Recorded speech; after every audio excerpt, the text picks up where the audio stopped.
পৃথিবী গোল, আর এই গোল পৃথিবীতে কিছু গল্প অবিশ্বাস্যভাবে পূর্ণবৃত্ত এঁকে শেষ হয়। 2010 সালে মেটলাইফ স্টেডিয়ামেই ব্রাজিলের জার্সিতে প্রথমবার পা রেখেছিলেন এক কিশোর প্রতিভা নেইমার। ঠিক 16 বছর পর একই মাঠে একই হলুদ জার্সি গায়ে, কিন্তু চোখে অশ্রু আর কণ্ঠে বিদায়ের স্বীকারোক্তি। আমি চেষ্টা করেছি, এখানেই শুরু, এখানেই শেষ। নরওয়ের কাছে 2-1 গোলে হারে শুধু ব্রাজিলের হেক্সা স্বপ্নই ভাঙেনি, শেষ হয়েছে এক প্রজন্মের সবচেয়ে বড় ব্রাজিলিয়ান আবেগেরও। স্কোরবোর্ড বলছে হার, কিন্তু ইতিহাস বলছে এই রাতে বিদায় নিয়েছে এক অসমাপ্ত মহাকাব্য। 34 বছর বয়সে আন্তর্জাতিক ফুটবলকে বিদায় বলা নেইমারের নামের পাশে 129 ম্যাচে 80 গোল। পেলে, রোনালদো, রোমারিও, রিভালদোর দেশে সর্বোচ্চ গোলদাতা হওয়া কেবল একটি সংখ্যা নয়, এটি প্রতিভা, সাহস আর দীর্ঘ পথ চলার সাক্ষ্য।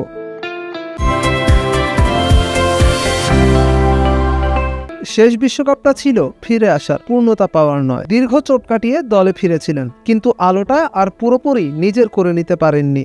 2 ম্যাচে মাত্র 37 মিনিট। নরওয়ের বিপক্ষে স্টপেজ টাইমে পেনাল্টি থেকে করা গোলটি হয়ে রইল ব্রাজিলের জার্সিতে তার শেষ গোল, শেষ উদযাপন, শেষ স্বাক্ষর।